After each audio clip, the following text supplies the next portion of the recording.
Morning, everyone.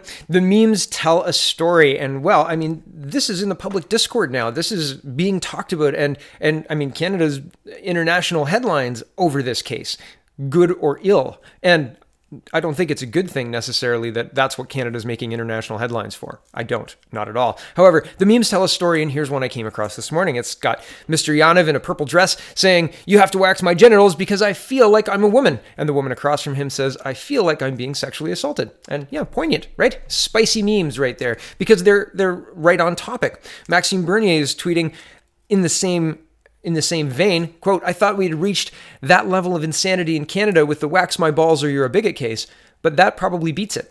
And he's responding to this tweet, Andrew T. Walker, saying, "We've reached a truly insane place in American culture when a celebrity has to apologize for saying that maybe a 3-year-old child is not mature enough to make decisions about their gender that will irreparably impact them the rest of their life." And so yesterday, I sent a little message to a friend of mine saying, I just Googled, what did Mario Lopez do? Because I had no idea about this, but I had heard all sorts of things about Mario Lopez in kind of, I don't know, you know how it kind of leaks in and you can hear it and people are tweeting about it. And I was like, oh man, what actually happened? So here's the NBC News article. Mario Lopez says it's dangerous for parents to support transgender kids. The headline in itself is kind of funny. We're going to find out why it's funny because here's what actually was said. The father of 3 and co-host of the entertainment news program Extra made the comments during a June appearance on the Candace Owens Show, a PragerU YouTube series, but his comments only recently attracted attention on social media. During the 40-minute interview, Owens, a conservative commentator, noted that Lopez's son has boyish interests, and that it struck her as a weird trend that some celebrities like Charlize Theron are allowing their children to choose their gender identity. Owens said that as a former nanny, she believes children do not possess the mental authority to express gender identity different than the one they were assigned at birth, and compared children claiming transgender identity to them pretending to be a superhero or a mermaid, a childhood act of make-believe. Quote, "I'm kind of blown away too," Lopez responded. "I'm never one to tell anyone how to parent their kids, obviously, and I think if you come from a place of love, you really can't go wrong, but at the same time, my God, if you're 3 years old and you're saying you're feeling like a certain way or you think you're a boy or a girl or whatever the case may be, I just think it's dangerous as a parent to make that determination. It's sort of alarming, and my gosh, I just think about the repercussions later on," he continued. Lopez and Owens then conflated the gender identity and sexual orientation, with Lopez saying, "When you're a kid, you don't know anything about sexuality yet. You're just a kid." On Wednesday, however, Lopez backtracked on his controversial comments in a statement shared with NBC News. He said his remarks were, quote, "ignorant and insensitive," and added that he now has a deeper understanding of how hurtful they were. "I've been and always will be an ardent supporter of the LGBTQ community, and I'm going to use this opportunity to better educate myself," Lopez says.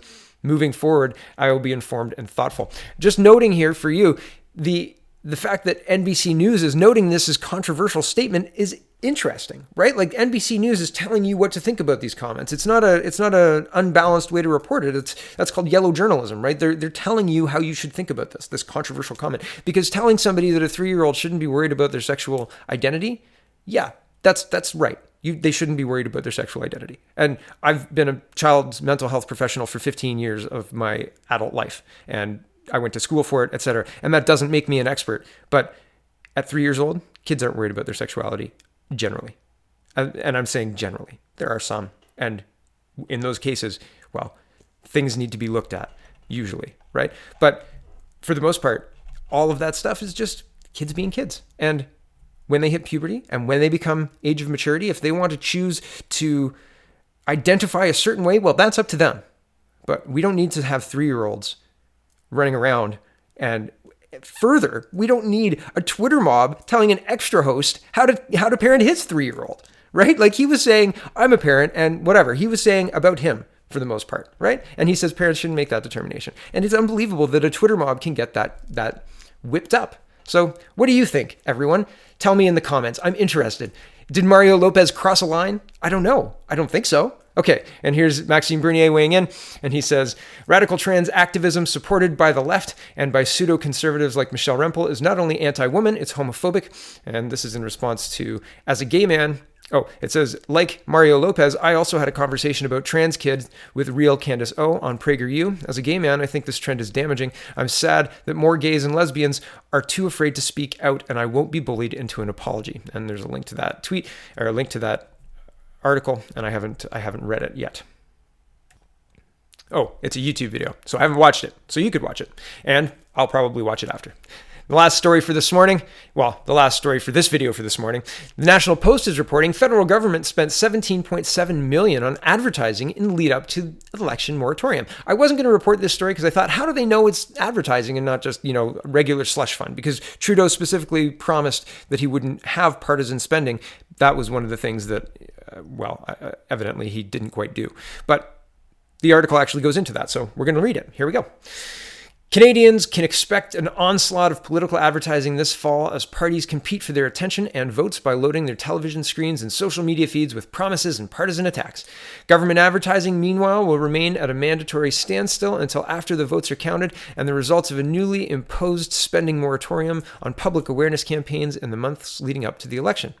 That meant the federal government had until June 30th to get any ad buys out of the way, and newly released figures show it allocated nearly $17.7 million to the cause in the first quarter of fiscal year 2019-2020. The money set aside through the first 3 months of the federal fiscal year marks an increase of nearly 21% compared to the same stretch in 2018 to pay for various government advertising campaigns. That followed a 3-month stretch, the last quarter of 2018 to 2019 fiscal year, when the government didn't allocate any money for advertising. So they didn't spend any money, and then they started spending money in 2018-19, and then they've increased the spending for 2019-2020. Interesting, right? And I'm interested as well in this ad buy language. I don't understand why governments aren't, one, just using a YouTube channel to get their message out. I'm not sure about the spending habits of the United Kingdom's government or the United States government or any other governments really for advertising, but I think it's really strange how many of our tax dollars go to advertising.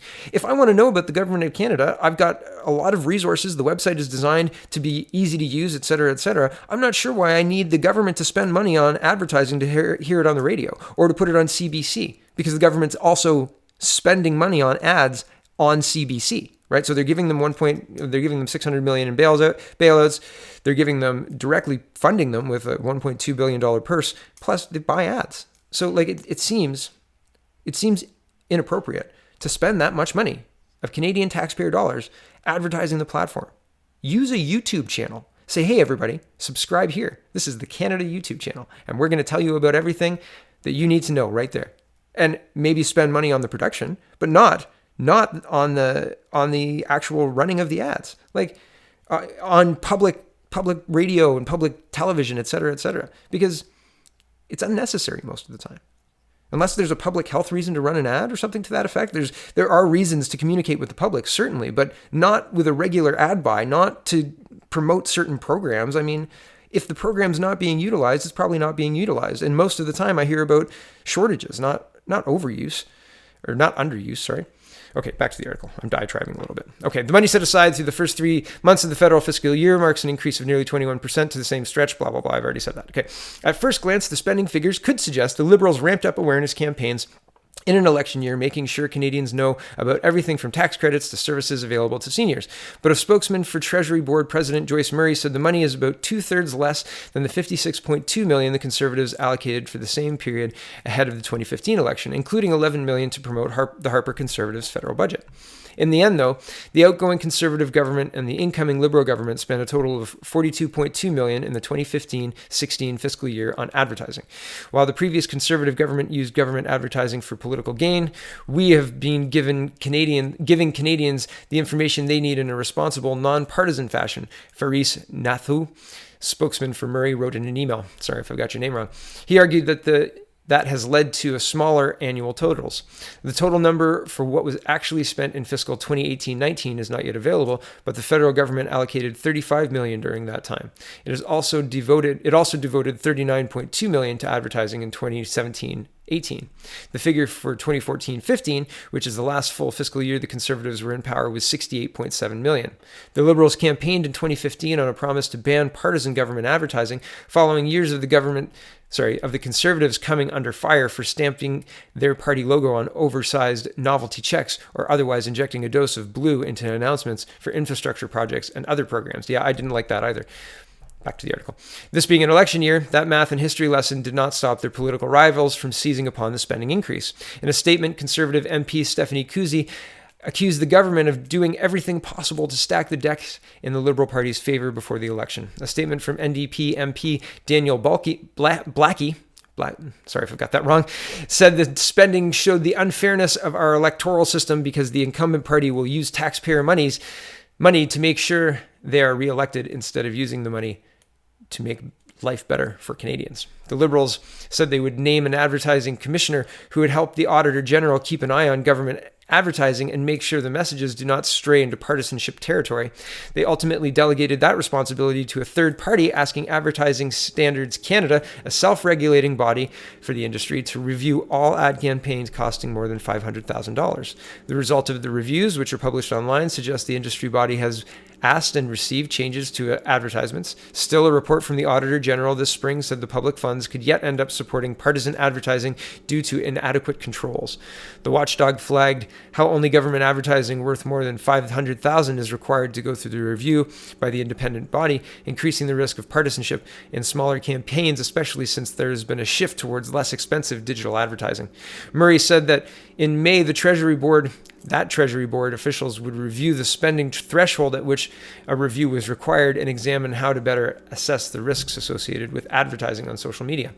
Yeah, it's interesting stuff. Just the overall money spent on advertising and the way it's calculated, and the more complicated you make it, the higher the barrier to entry. So it's harder to take part in the political process. While at the same time, I want checks and balances on how our government is spending money. I don't want to erect barriers to people getting into the game. You know what I mean? And there's already a lot to know. And I know I have all the reading and all the handbooks and stuff, and we've been going over them to make sure that we're above board on the finances and all that other stuff. But there's a lot of stuff to know, right? And local campaigns are expected to run advertisements too, so making sure that you're doing what you're supposed to do in an appropriate way, right, is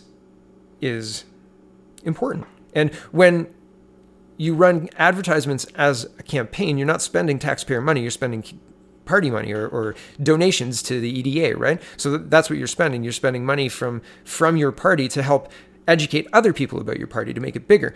It's a fundamentally different thing than having the government spend money. So, and when the government's in power, what we just read, the Harper Conservatives like to stamp everything blue, right? The Ford Conservatives do a similar thing. Ontario's open for business and very, very blue, right? And I don't necessarily think we need to do that. Why are we staking out our camps and saying, yeah, this is blue's success?